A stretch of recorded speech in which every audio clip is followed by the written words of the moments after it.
하나님께서 아브라함을 소명하실 때 너는 너의 고향과 친척과 아버지의 집을 떠나 내가 네게 보여줄 땅으로 가라고 말씀하셨습니다. 그리고 내가 너로 큰 민족을 이루고 네게 복을 주어 네 이름을 창대케 하리니 너는 복의 근원이 될지니라. 정말 사람이 받기에 감당하기 어려울 정도의 축복을 하나님께서는 아브라함의 소명의 현장에 자기 마음을 공개하셨습니다. 아브라함은 하나님의 약속을 믿고 하나님이 지시하는 땅인 가나안에 왔습니다. 하나님은 자신의 약속을 이루기 위해 모든 일들을 자기의 시간표에 따라 일을 진행하고 계셨습니다.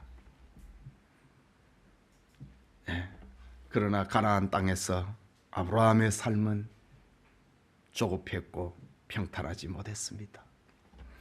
많은 좌절과 시련이 있었습니다. 위기를 겪은 것도 한두 번이 아니었습니다. 그럼에도 하나님은 자신의 계획에 따라 약속들을 하나씩 하나씩 이루어 가십니다. 그 결과 아브라함은 그의 나이 100살이 되었을 때 약속의 아들 이삭을 낳았고 그의 삶은 창대해져서 가나안 땅에서 영향력이 확대되기 시작합니다. 오늘 본문은 하나님께서 복을 주시기로 하신 하나님의 손길이 가나안 땅에서 어떻게 나타나고 있는지를 알려주고 있습니다.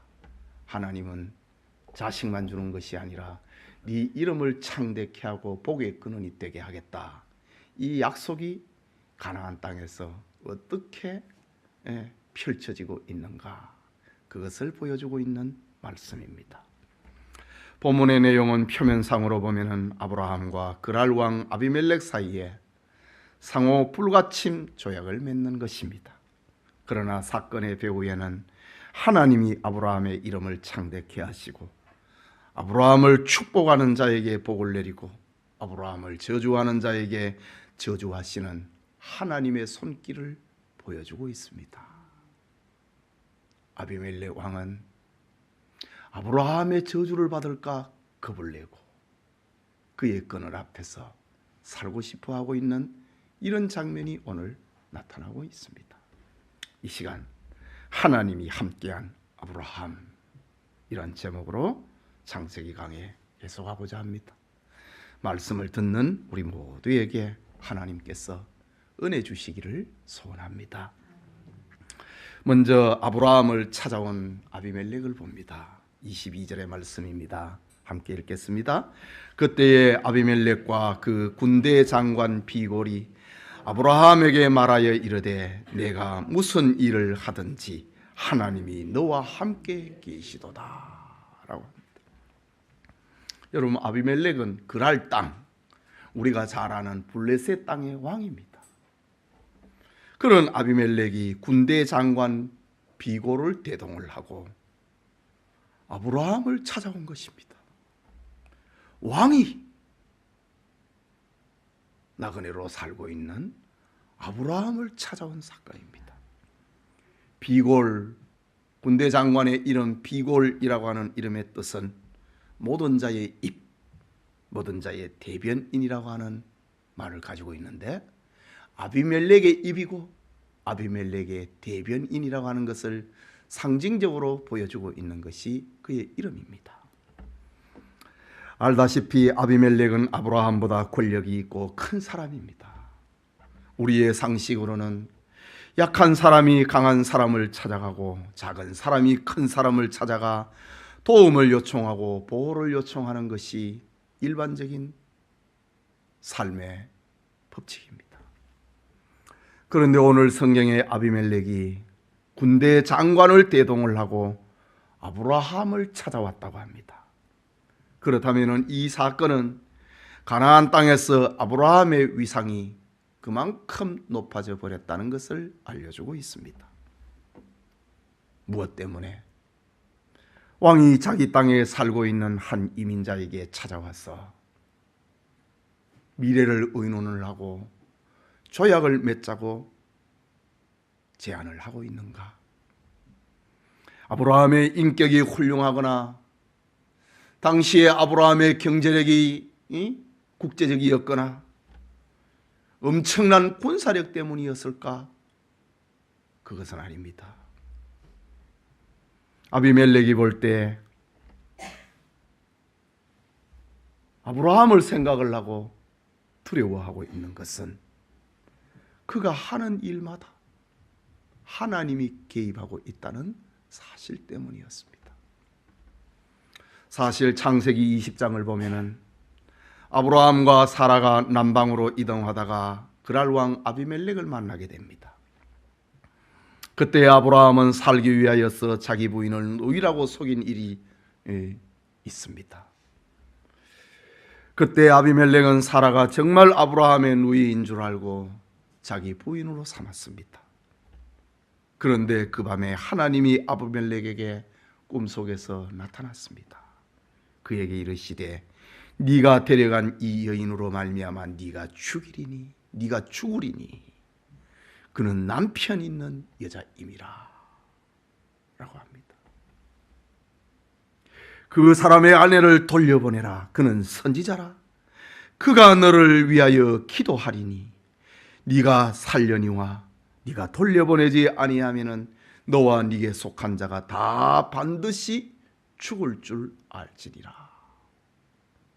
하나님이 아비멜렉의 꿈속에 현몽하여 나타나셔서 이 말을 들려주셨습니다. 혼비백산한 아비멜렉은 다음날 사라를 돌려보내면서 아브라함에게 말합니다. 네가 어찌 나를 속여서 나를 범죄하게 했느냐 따져 묻습니다. 아브라함은 자신의 거짓말 때문에 이런 수모를 겪게 됐지만은 아비멜렉의 입장에서 본다면 얼마나 무섭고 얼마나 놀라웠던 일이었겠습니까? 아브라함은 보통 사람이 아니라는 것을 알았습니다. 하나님이 그에게 말씀하시기를 그는 나의 선지자다 라는 말까지 했습니다. 그가 너를 위하여 기도하리니 그래야 너는 죽지 않는다 라고 하셨습니다. 창세기 20장 17절을 보면은 아브라함이 하나님께 기도하며 하나님이 아비멜렉과 그의 아내와 여종을 치러와서 출산하게 하셨으니 라고 합니다. 창세기 20장의 이 사건으로부터 오늘 본문의 말씀은 제법 많은 시간이 흘렀습니다. 아브라함의 하는 일이 형통하였고 인간의 방법으로는 도무지 불가능하다고 여겨졌던 사라가 90살에 아들을 낳는 겁니다. 인간의 방법으로는 불가능한 일이 이 땅의 나그네 아브라함의 집에서 지금 일어나고 있다 이거지요. 그 다음에는 하갈과 첩의 자식인 이스마엘을 집에서 내보내는 엄청난 일을 단행을 하는 것을 봅니다. 상식으로는 이해가 안 되는 일을 아브라함은 하는 겁니다. 그것도 하나님의 이름으로 너는 나가라 라고 합니다. 아비멜렉은 생각하기를 아브라함은 도대체 어떤 사람인가? 그가 누구이기에 이런 일을 행하는가? 그가 누구이기에?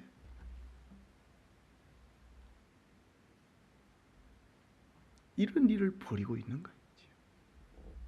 1년의 과정을 지켜보는 아비멜렉이 오늘 본문에는 그의 군대 장관 비고를 데리고 찾아옵니다. 그리고 하는 말, 네가 무슨 일을 하든지 하나님이 너와 함께 계시도다. 사람들이 볼 때에 아브라함이 좋은 일을 하는 것 같아도 하나님이 함께 하시고 사람의 상식으로 안 맞는 일을 하는데도 하나님이 함께 하는 걸 보는 겁니다. 세상 종교는 선을 행할 때 신이 함께 한다, 악을 행하면 신이 벌한다 이것이 기본적인 사고인데, 아비멜렉이 볼 때는 아브라함이 무슨 일을 하든지 상식적으로 이해가 안 되는데도 하나님이 함께하고 있다, 그것을 느끼는 겁니다. 얼마나 겁이 나겠어요? 오늘 이 말씀은 하나님의 언약사에서 대단히 중요한 사건입니다. 하나님은 언약의 아들 이삭을 주실 뿐만 아니라 내가 너로 큰 민족을 이루고 네게 복을 주어 네 이름을 창대케 하리니 너에게 축복하는 자에게 내가 그를 복을 내리고 너를 저주하는 자에게 내가 그에게 저주한다고 하는 이 말씀이 지금 이루어지고 있는 겁니다. 하나님의 약속이 지금 모조리 성취되어 가고 있는 이런 장면이었기 때문에 곁에서 지켜보던 왕 아비멜렉이 겁이 났습니다. 이것이야말로 하나님의 사람의 특징입니다. 하나님의 사람이란 똑똑하고 유능한 사람을 의미하는 게 아닙니다. 하나님의 사람의 특징은 어디를 가든지 하나님이 함께하고 있다는 사실입니다. 사람이 볼 때에 상식적이지 않은 일을 행하는데도 하나님이 함께하고 있다는 사실입니다. 그것을 불신자였던 그랄의 왕 아비멜렉이 보았습니다. 여러분, 저는 우리 성도들의 삶에 하나님이 함께 하신다고 하는 표적이 보이기를 원합니다. 여러분의 가정에, 여러분의 자녀 성장에, 여러분의 직장과 사업장에, 여러분의 인간관계에 하나님이 함께하고 계신다고 하는 표적이 나타나기를 소원합니다. 이것이 하나님의 사람의 특징입니다. 아브라함의 아들 이삭도 성경에 보면은 하나님이 함께하는 사람으로 기록됩니다. 이삭은 자기 생존을 위하여 우물을 파는 사람이었습니다. 유목사회에서의 물은 생명의 줄기입니다. 그리고 고대 근동지에 의해서 우물을 얻는다고 하는 것은 쉬운 일이 아닙니다. 우물을 판다고 해서 물이 다 나온다는 보장도 없습니다. 그것은 모험이자 보통 투자가 아닙니다. 그런데 이삭이 파는 곳에는 물이 나왔다고 합니다. 이것을 시기한 주변의 사람들이 이삭의 우물을 무력으로 빼앗아 버렸습니다. 이삭은 다른 곳에 가서 다시 우물을 팔 수밖에 없었습니다. 원주민들은 또 우물을 빼앗자 이삭은 다시 우물을 팠고 거기서도 물이 나왔습니다.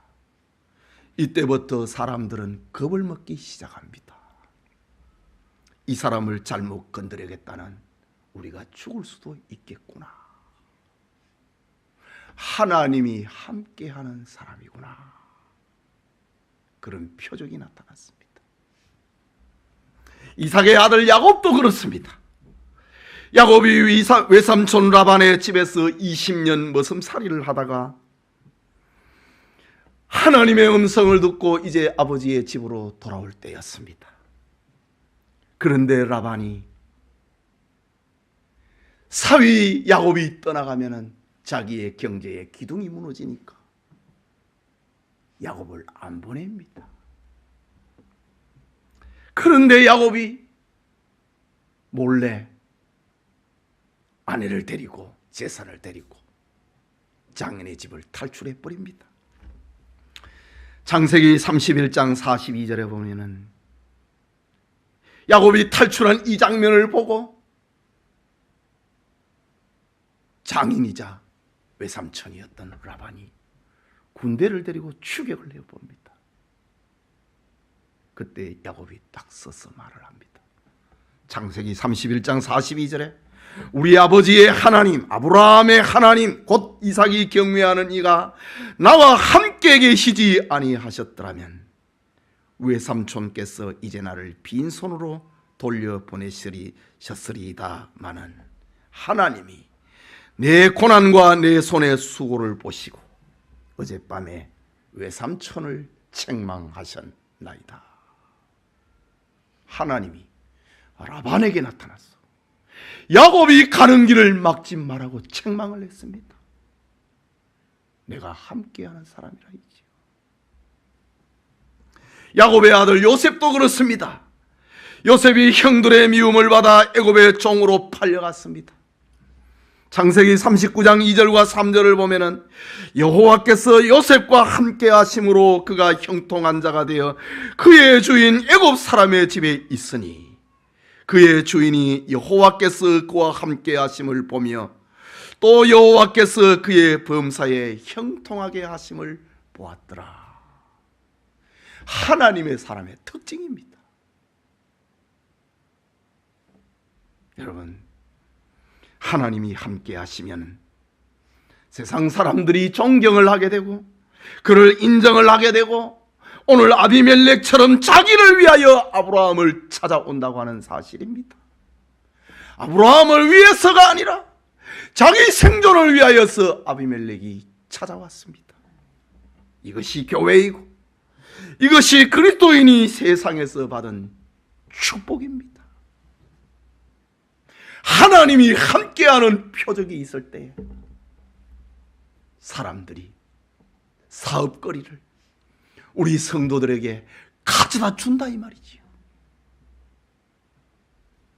이것이 그리스도인이 세상에서 받은 축복입니다. 그리스도인들은 하나님이 함께하는 사람입니다.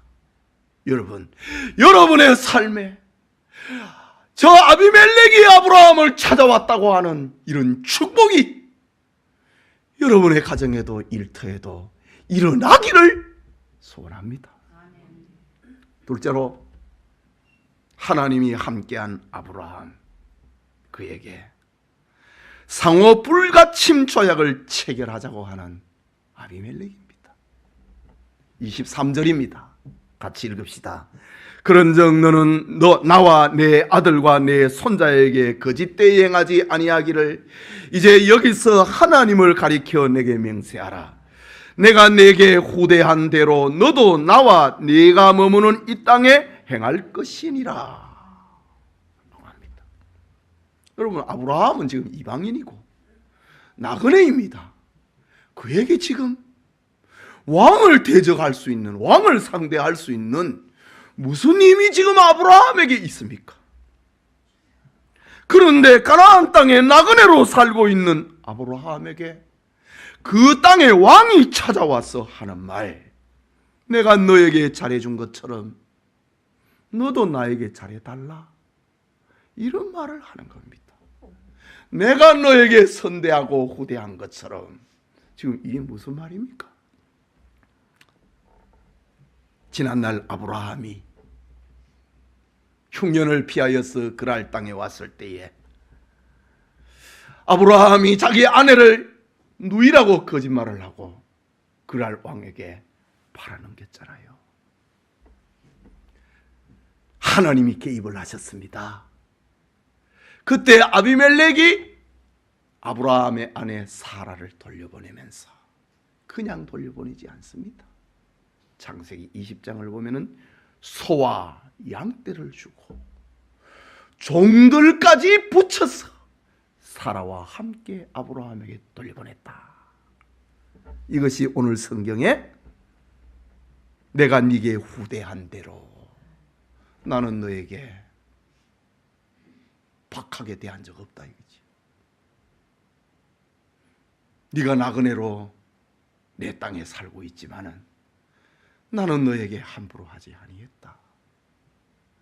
이것처럼 너도 너의 후손도 나와 내 아들과 내 손자들에게 그렇게 해달라. 이게 무슨 평등한 상태에서의 조약이 아닙니다. 왕하고 이방인 나그네하고의 조약입니다. 이거는 거래가 안 되는 겁니다. 예. 그런데 하나님이 함께하면은 안 되는 거래가 되게 됩니다.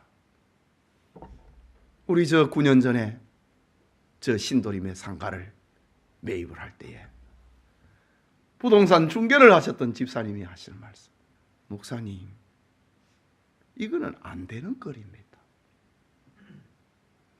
부동산 중개를 하고 있는 저도 이런 거래는 한 번도 못 겪었습니다. 그 작은 돈으로 살라고 하는 목사님도 이상하고, 그 돈에 팔라고 하는 저분들도 이상합니다. 이 거래를 중개를 하고 있는 저도 이상합니다. 이런 이야기를 들은 것이 지금도 서럽습니다. 여러분, 하나님이 함께하면 안 되는 거래가 됩니다.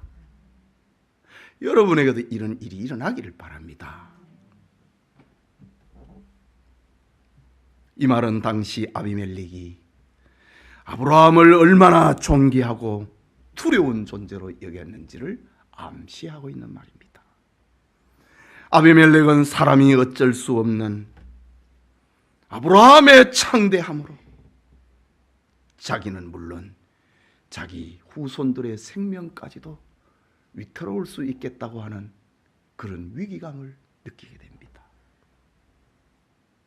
무슨 일을 하든지 하나님이 함께하니 저 사람은 세상이 감당 못한다 이거지요.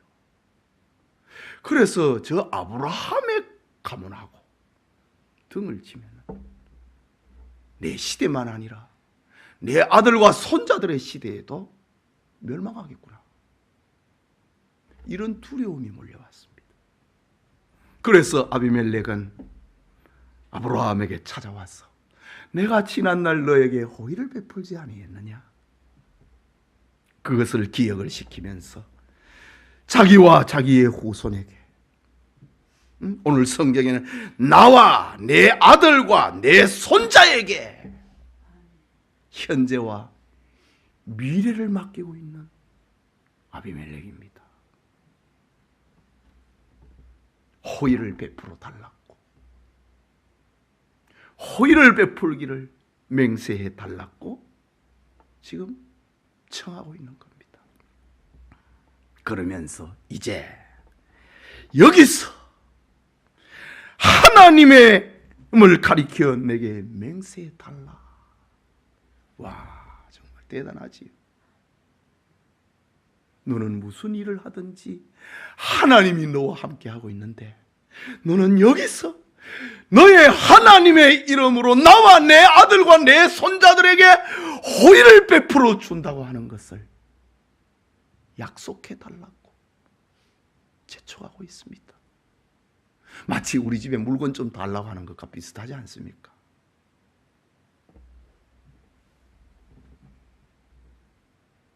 아브라함의 배후에 하나님이 있음을 인정하고 있는 그랄 왕 아비멜렉의 모습입니다. 여러분, 아비멜렉은 그랄 땅의 왕이고 주인입니다. 반면에 아브라함은 그랄 땅에 와서 살고 있는 이방인이요 나그네입니다. 비교가 안 됩니다. 그런데 주인이, 왕이 나그네의 집을 찾아와서 자신들의 생존을 부탁해 달라고, 미래를 부탁한다고 약속하자고 합니다. 그것도 자기 당대뿐만 아니라 아들과 손자들의 시대를 부탁하고 있는 겁니다. 과연 이런 일이 벌어지는가?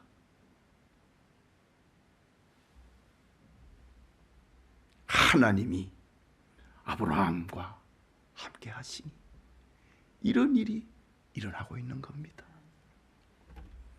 하나님이 함께하는 사람은 세상이 이렇게 두려워하게 됩니다. 하나님이 함께 하시면은 성도는 세상을 움직일 수 있는 것입니다. 이것이 하나님을 믿는 성도가 가진 특권이요 능력입니다. 네가 내 이름으로 구하라, 무엇이든지 내가 이루리라. 성도가 받은 특권입니다. 하나님이 함께하지 않는 사람은 세상의 지배를 받게 됩니다. 저 에레미야 애가서에 보면은 네 원수가 너의 머리가 된 것은 너의 죄 때문이었다 라고 말합니다. 유다가 바벨론의 멸망을 당하고 저들에게 포로가 되어서 끌려가고 바벨론 사람들이 유다의 머리가 됐다. 그 이유는 너의 죄 때문이니라. 이 문제를 해결을 하면은 다시 너는 하나님과 함께하는 사람이 된다고 하는 그 말을 전제하고 있는 말입니다. 하나님이 함께하는 사람은 세상을 지배하게 됩니다. 하나님이 함께하지 않는 사람은 세상에 끌려가는 삶을 살지만은 하나님이 함께하는 사람은 세상을 끌고 가는 사람이 되는 것입니다. 오늘 성경의 아비멜렉처럼 세상 사람들은 보장되지 않는 자신의 미래 때문에 두려워하고 누군가로부터 미래의 안전을 얻으려고 합니다. 인생이 어디서 왔으며 왜 살며 어디로 가는지 하나님이 함께하는 사람에게 묻고 싶어 합니다. 사람들은 죽음의 공포와 미래에 대한 불안함으로 떨고 있습니다. 왕이 지금 떨고 있잖아요. 그래서 그는 아브라함으로부터 미래를 보장받고 싶어 하는 겁니다. 그렇기 때문에 성도들은 불안해하는 세상의 사람들, 초조해하는 사람들, 인생의 의미와 마지막을 알지 못하는 사람들에게 아브라함처럼 약속을 내주고 아브라함처럼 세상을 위로하는 사람이 되어야 됩니다. 이런 이야기를 말하는 사람이나 듣는 사람은 얼마나 기분이 좋습니까? 하나님이 함께하는 사람의 특권에 대한 이야기이기 때문에 기분이 좋습니다. 그러나 오늘의 기독교는 그렇지 못한 면이 많습니다. 최근 한국의 대형 교회에서 일어나는 사건들을 보면은 교회의 체면이 땅에 떨어지는 부끄러운 일이 연속적으로 일어납니다. 세상이 교회를 겁을 안 냅니다. 교회를 욕하면서 겁을 안 냅니다. 목사를 욕하면서 겁을 안 냅니다. 오늘 성경의 아비멜렉 왕은 아브라함이 겁이 났습니다. 대적은커녕 아브라함을 대적하기는커녕 아브라함의 보호를, 아브라함의 기도를 받고 싶어 하고 있습니다. 이것이 정상입니다. 그런데 오늘의 한국교회는 그렇지 못한 것이 얼마나 많습니까? 교회와 목사와 성도들은 아브라함처럼 사람들에게 감동이 돼야 됩니다. 물리적인 힘이나 양적인 힘으로는 세상을 변화시킬 수 없습니다. 교회의 숫자가 많다고 세상이 변하는 것이 아닙니다. 돈의 힘도 세상을 변화시키지 못합니다. 우리나라에 교회가 많아졌어도, 교인들이 많아졌어도 변하지 않는 모습을 보십시오. 세상이 변하는 것은 하나님이 우리와 함께 한다고 하는 이 표적이 나타날 때 교회를 두려워합니다. 목사에게 겁을 냅니다. 장로의 직분을 귀한 줄로 합니다. 권사의 직분을 영광으로 합니다.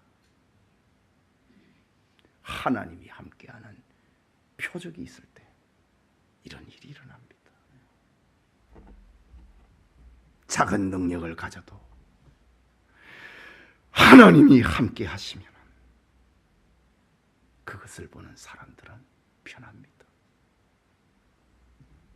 아비멜렉이 하나님이 함께한 아브라함을 두려워한 사실을 통해서 우리는 사탄이 무서워하는 사람이 누구인가를 알게 됩니다. 사탄은 교회 다니는 사람을 무서워하는 것이 아니라 하나님이 함께하는 사람을 무서워합니다. 사탄은 교회에서 어떤 직분을 가지고 있느냐, 그것을 무서워하는 것이 아니라 하나님이 함께하는 사람인가, 그것을 무서워합니다. 그렇다면 우리는 무슨 일을 하든지 하나님이 함께하는 사람으로 인정되어야 됩니다. 내가 하는 모든 일에 하나님이 함께하심을 세상 사람들로 보고 알게 해야 됩니다. 이것이 오늘 본문에 하나님이 아브라함을 들어서고 계시는 그 표적으로 이렇게 나타나고 있습니다. 이거는 축복의 상징입니다. 지금도 하나님이 함께 하시면 이런 일이 일어나고 이런 계약이 성사가 되고 이렇게 세상이 교회를, 성도를 두려워하게 된다고 하는 사실입니다. 우리는 지금 이 축복의 멤버가 됐습니다. 우리에게 이런 축복이 나타나기를 소원합니다. 마지막으로 하나님이 함께한 아브라함. 그는 아브라함과 아비멜렉과 언약하고 있는 성숙한 아브라함의 모습을 보여줍니다. 24절이 말씀인데 같이 읽겠습니다. 아브라함이 이르되 내가 맹세하리라 하고, 지금 왕이 찾아왔어. 지금 졸르고 있습니다. 마치 큰 대기업에서 조그마한 중소기업에 찾아와갖고 물건 좀 달라고 기다리고 있듯이 이 말입니다. 아브라함이 내가 맹세하리라 라고 합니다. 아브라함은 이방인 그랄의 왕 아비멜렉을 배척하지 않고 받아들입니다. 약속하고 맹세함으로 그 땅에서 하나님의 나라를 펼쳐가고 있는 모습을 봅니다. 이것은 아브라함의 이방인 아비멜렉과의 신앙적 타협이 아닙니다. 하나님이 함께하는 사람은 세상과 신앙적인 타협을 하지 않습니다. 거래는 해도 신앙과 바꾸지는 않습니다. 아브라함이 지난날 얼마나 많이 팔아먹었습니까? 아내를 팔아먹고 신앙을 팔아먹고 거짓말을 했습니다. 그런데 이제는 그런 거 안 합니다. 우리 다음 주에는 22장에 가면은 이삭 번제 사건이 나옵니다. 아브라함은 신앙 안 팝니다. 이제는.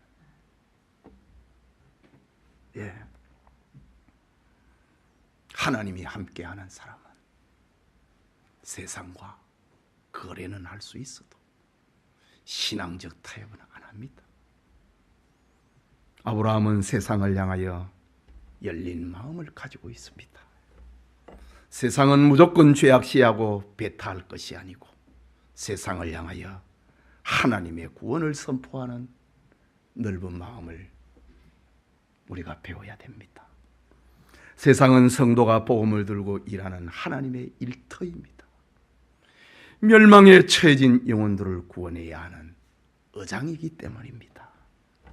그러므로 성도는 세상을 향하여 담을 쌓지 말아야 됩니다. 세상을 향해 폐쇄적이고 고립된 마음을 가지지 말아야 됩니다. 그렇게 되면 오히려 세상을 정복하기보다는 세상을 잃어버립니다. 세상에서 밀려나가게 됩니다.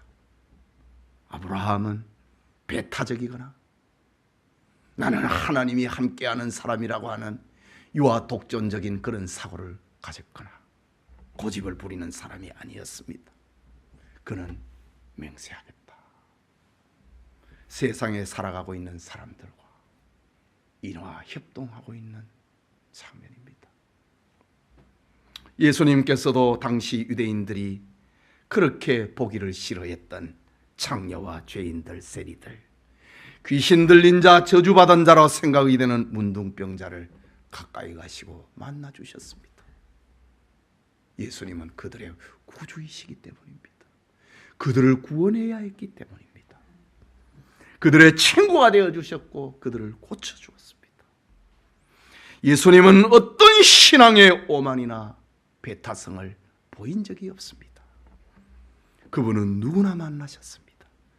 우리는 예수님을 믿는다고 하는 이유로 너무 많이 구분하고 나와 다르다고 하는 이유로 너무 정죄하고 있지는 않습니까? 베드로는 환상 중에 하늘에서 내려오는 보자기를 보았습니다. 거기에는 불결한 짐승이 있었는데 하나님께서 먹지 말라고 명하신 그런 짐승들이 가득 있는 겁니다. 베드로는 하나님이 명하셨는데도 담대하게 먹지 않겠다고 합니다. 하나님께서 다시 먹으라고 하시지만은 베드로는 먹지 않겠다고 합니다. 이런 일이 3번이나 반복이 됩니다. 결국에 하나님께서는 내가 깨끗하게 했는데 너가 왜 부정하다고 하느냐 라고 합니다. 여러분, 오늘의 우리는 종교의 이름으로 인간적인 생각으로 하나님을 제한해버릴 때가 많습니다. 하나님을 교리라고 하는 틀 속에 가다 버립니다. 하나님은 우리에게 교리를 주신 분이지 교리에 갇히는 분이 아닙니다. 교리는 우리의 사고의 틀입니다. 하나님은 우리의 사고의 틀로서는 다 못 담습니다. 우리가 이걸 알아야 됩니다.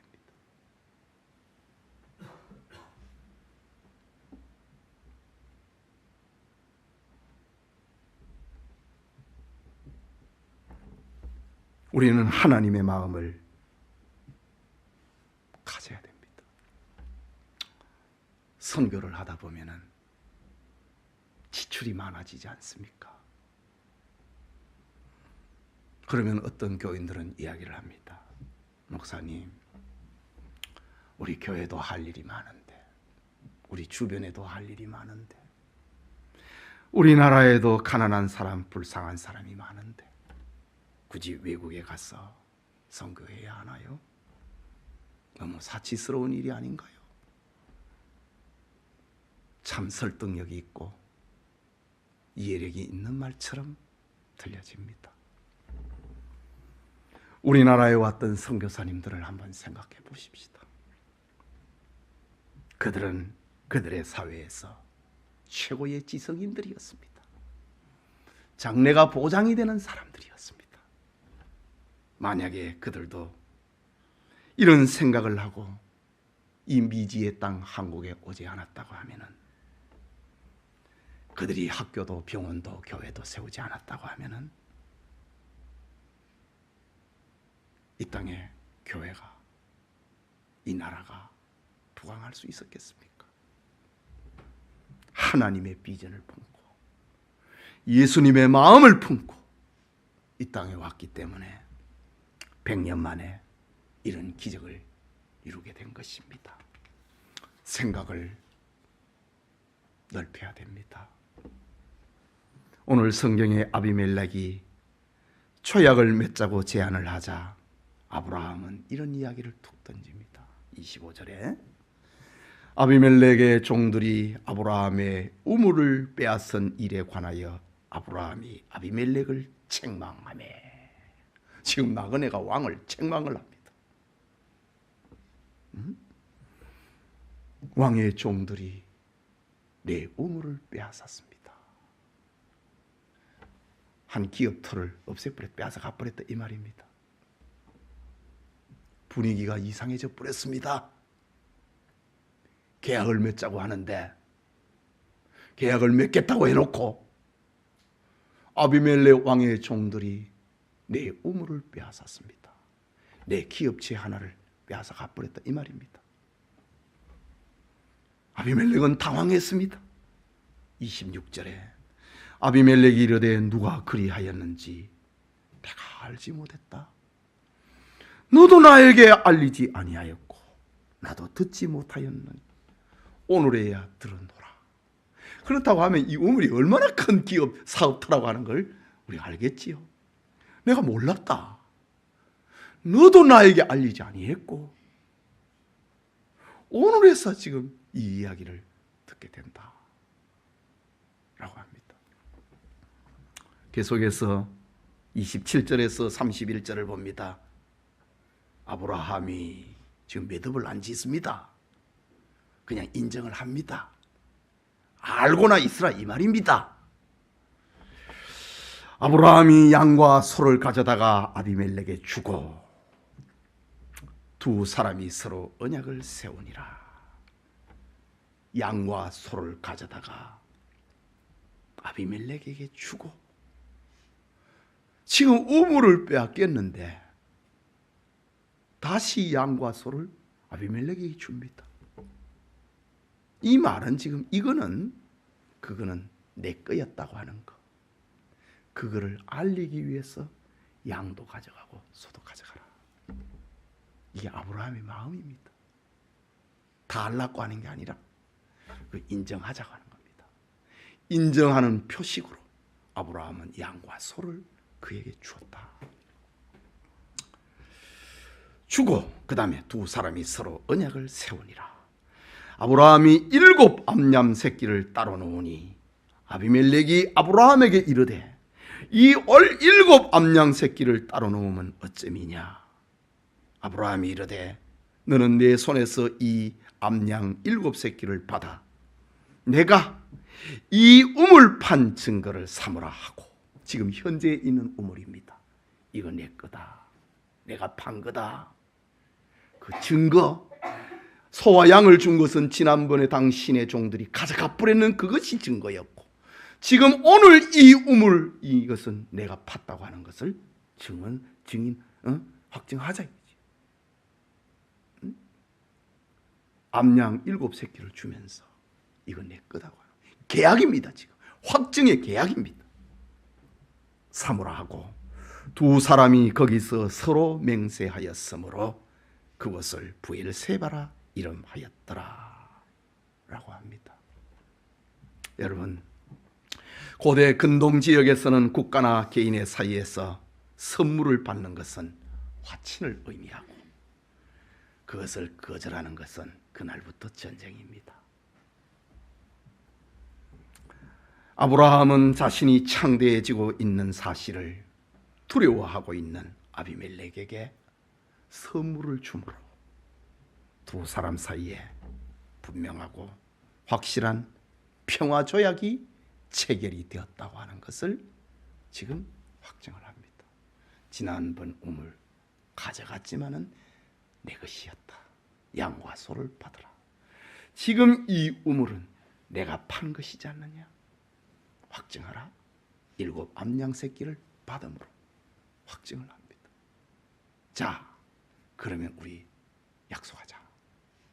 이 조약이 맺어지게 되는 겁니다. 우리는 대개 물리적인 힘에 의해서 계약을 합니다. 시간에 쫓겨서 계약을 합니다. 억지로 계약을 한 사람은 언젠가는 그 계약을 깨고 싶어 합니다. 할 수 없이 하는 계약은 언젠가는 깨집니다. 계약할 때는 부드럽게 해야 오래 갑니다. 아브라함은 아비멜렉과 계약을 맺으면서 지난 우물을 뺏기는 것은 억울했지만은 그것을 더 이상 문제 삼지 않기로 하고, 그러나 그것은 내 것이었다고 하는 사실을 알려주고, 오히려 아비멜렉에게 양과 소를 선물로 줍니다. 아브라함은 작은 것을 주고 큰 것을 얻습니다.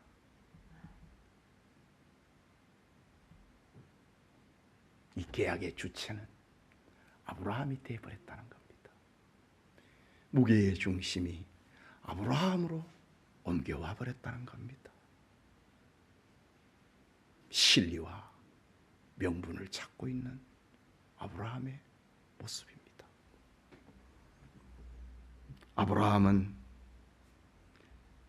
이렇게 영향력 있는 사람으로 뛰어난 처세술을 가진 지혜자로 되어버렸습니다. 아브라함은 현재를 넘어서서 미래를 생각하는 사람으로 되어버렸습니다. 하나님이 함께하는 사람의 표적, 미래를 생각한다. 성도 여러분, 스코틀랜드의 개혁자 존 낙스는 열렬한 카톨릭 신자였던 메리 여왕과 싸워야 했습니다. 메리 여왕은 스코틀랜드의 기독 신자들을 모두 죽이라고 신하들과 군대에 명령합니다. 이 소식을 들은 낙스는 자기 서재에 들어가 피를 토하는 마음으로 목표를 정하고 애끓는 기도를 합니다. 하나님, 스코틀랜드를 저에게 주십시오. 아니면은 저를 죽여주십시오. 메리 여왕이 스코틀랜드의 기독 신자를 다 죽이라고 합니다. 하나님, 스코틀랜드를 저에게 주십시오. 아니면 저에게 죽음을 주십시오. 그래 기도합니다. 그가 기도하던 방의 창문으로는 저 멀리 메리 여왕이 살고 있는 궁전이 보입니다.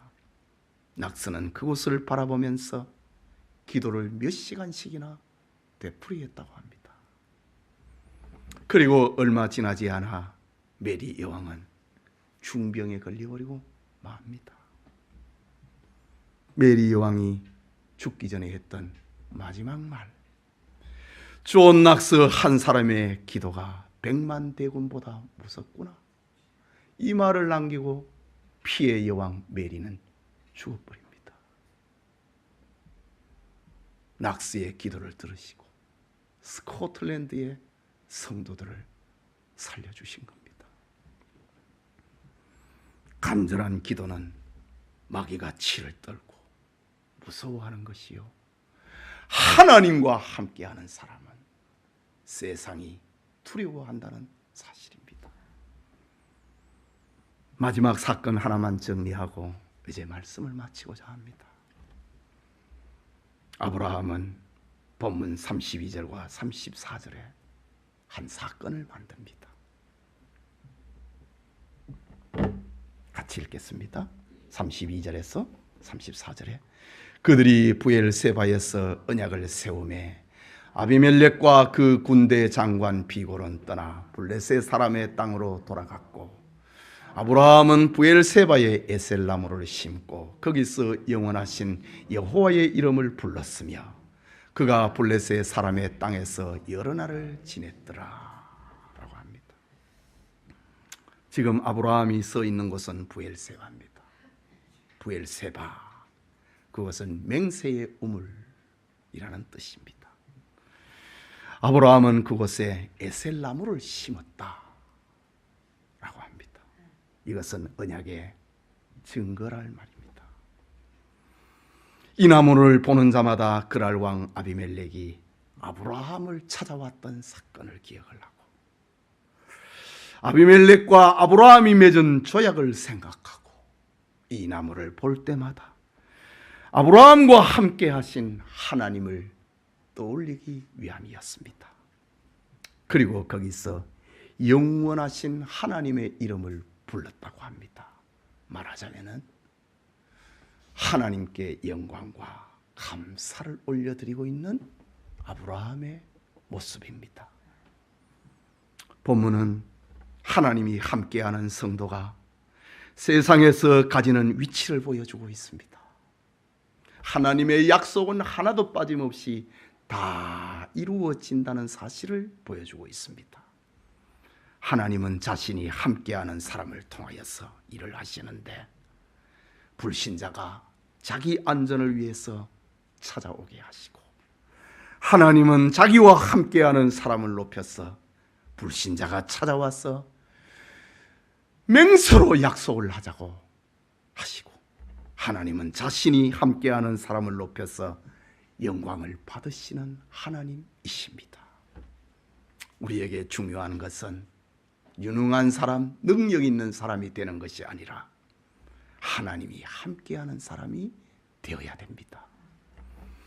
예수님께서는 너희는 가서 모든 족속으로 제자를 삼아 아버지와 아들과 성령의 이름으로 세례를 베풀고 내가 너희에게 분부한 모든 것을 지키게 하라. 볼지어다 내가 세상 끝날까지 너희와 항상 함께 하리라. 함께하는 길을 우리에게 보여주고 있습니다. 우리는 이 일을 위하여서 헌당 예배라고 하는 에셀나무를 심고 목사 위임이라고 하는 에셀나무를 심고 있는 겁니다. 이것은 하나님께서 우리와 함께하고 있다고 하는 표적입니다. 죄악이 관영한 세상에서 하나님이 함께하신 표적인 에셀나무를 심고 여러분이 가는 곳마다 여호와는 영원하시다고 하는 이 사실을 선포하는 역사가 축복이 일어나기를 소원합니다. 우리 같이 기도합시다. 말씀을 받았습니다. 하나님이 함께하는 사람, 하나님이 함께하는 장로, 하나님이 함께하는 권사, 하나님이 함께하는 집사. 문제는 그것입니다. 하나님이 함께하면 축복이 따라온다. 안 되는 계약이 이루어진다. 하나님이 함께하면 세상이 우리의 일거리를 들고 찾아온다. 자기를 위해서 그런 일이 벌어진다는 겁니다. 우리 같이 기도합시다.